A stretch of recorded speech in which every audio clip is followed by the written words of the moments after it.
Here in Australia, we used to have a thriving automotive manufacturing industry. It was crucial to a huge part of Australia's economy. But we don't have an automotive industry here anymore. One of the biggest manufacturers of cars in Australia was Ford. But Ford disappeared, and it happened very, very quickly. Most analysts believe the reason Ford doesn't manufacture cars in Australia anymore is because of unions and their demands that Ford simply couldn't meet. Unfortunately, it made the company completely unprofitable here in Australia. Ford has had similar issues in other countries. Now Elon Musk says he believes that the union's demands would bankrupt Ford and General Motors. Based on what I've seen over the past decade, and based on the history of the automotive industry, I think he's correct. Hello, my friends. Welcome to the channel. It's great to see you. Thank you for tuning in. I'm Sam Evans. Welcome to all the new subscribers. Welcome back, everyone else. I'm going to say a big thank you to our Patreon supporters. It's great to have you guys. And really, I do, of course, the channel does rely to a significant degree on their support and contributions to help get the word out there. What am I talking about? Well, the word about electric cars, that they're so much better than gasoline-powered vehicles. Now, a lot of the subscribers to this channel have subscribed more in I think, recently, because I've been talking about what's going on with China. So they're not necessarily EV advocates. So the point here is that I'm trying to do some work here to get these people who are on the fence about electric cars to really realize the benefits of them. So guys, in the comments, just slam the comments telling people how great EVs are and all the benefits to having an electric car. Anyway, Elon Musk says UAW demands would bankrupt Ford, GM, and Stellantis. And maybe Elon Musk has been talking recently to Jim Farley, who is the CEO of Ford, because he actually said exactly the same thing. Now, Elon Musk would know a thing or two about bankruptcy. If you've read his recent biography, which is not very flattering on him personally, I think it's maybe a little bit overly critical. They obviously find as many disgruntled former employees as possible to interview them and say how much they hated him and how terrible he was. I think maybe it's a bit too harsh. But anyway, the point here is he talks a lot about bankruptcy and the stresses that it caused, because he really thought SpaceX and Tesla would go bankrupt, and they were very close to that. And he obviously was dealing with payroll issues. In fact, Tesla couldn't pay its payroll. On a number of occasions, it had to borrow money from other people, whether those were one of the founders of Google or whether that was his own brother, Kimball Musk. He had to borrow money to simply pay Tesla's payroll. So if you're in that position, right, and you're having to try and pay staff and you just can't do that, then you might be Ford or General Motors at some point in the future, because this is a situation they could be facing. Think about this, right? The unions are going on, they're saying, well, Ford has made all these massive profits. They're not passing it on to employees, but have they really? Is this actually factually true? I mean, how much profit has Ford really made if you actually exclude the billions of dollars they made on the sale of their Rivian stock? In fact, Ford haven't made that much money, to be fair. I don't believe the union is making objectively true statements when it comes to those points. The other thing worth considering here is, yes, Jim Farley makes a lot of money compared to me, that's for sure. Probably compared to most people. Makes what, 16, 17 million a year. But compared to, say, the CEO of Lucid, who just made nearly 400 million, or Mary Barra, who makes more than double what Jim Farley does, he's maybe not that overpaid. Do you agree with that? Let me know what you think. Now, what happened here with Elon Musk, and what's the point he's trying to make? Well, Elon Musk said this: they want a 40% pay rise and a 32-hour work week. Sure way to drive General Motors, Ford, and Chrysler bankrupt in the fast lane. If everyone thinks Elon Musk is such a bad guy, and they clearly do lately, I got to say here, it sounds to me like he's not really saying this for the benefit of Tesla. If this was going to benefit Tesla, the best thing for him to do is just shut up and just say, "Oh, this is great. No, the union's right. The union's 100% correct. Ford and GM, they should pay 40% more." And Chrysler, they should pay 40% more and give them a 32-hour work week. That's great for them. They should do that. But Elon Musk is saying, no, our competition, we need some competition. Our competition is going to be crucified if this was to happen. And I think this is probably pretty factually correct.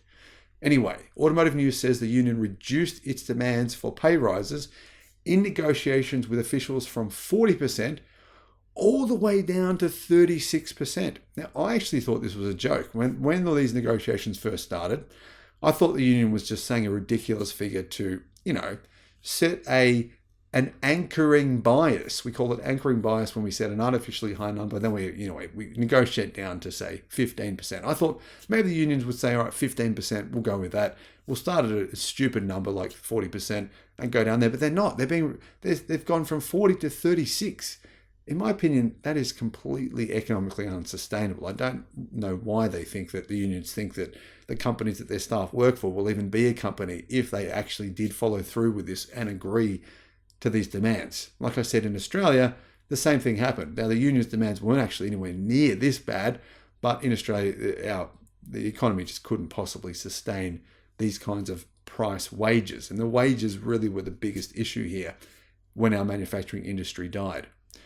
And at the same time, the union is asking, keep in mind, for the elimination of different tiers for workers and a cutback of temporary workers who are typically paid less, as well as a restoration of defined benefit pensions and more time off for workers, including a proposal for a 32-hour work week. So basically, people on average would work 1 day less per week and get paid 40% more. That means basically there's about a 50% pay rise. Even the 36%, it's still close to a 50% pay rise if you include the fact that they'll be working 1 day less per week. So I think it's not in any way sensational what Elon Musk has said here. I think it's just simply stating the very, very obvious. The UAW strike actually started on September the 15th.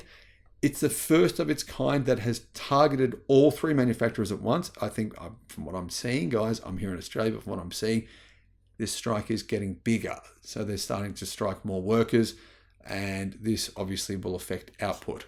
Now, last month, Ford fell from the fourth biggest automaker in the world. It actually fell down to sixth, and BYD, in fact, took Ford's place. But this month will be even worse. Ford sales will be even lower this year worldwide. The strike marked another first in the world of politics after President Joe Biden became the first sitting US president to join workers on a picket line 2 days ago. And I do think it's fair to say that a big part of the reason he's doing that is because he needs them politically, obviously, to win an election.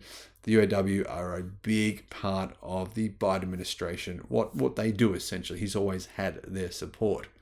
Speaking to union members at GM's Willow Run Redistribution Center west of Detroit, Biden said that union workers saved the industry back in 2008 and before. You made a lot of sacrifices, gave up a lot when the companies were in trouble, but now they're doing incredibly well. And guess what? You should be doing incredibly well too, said the president.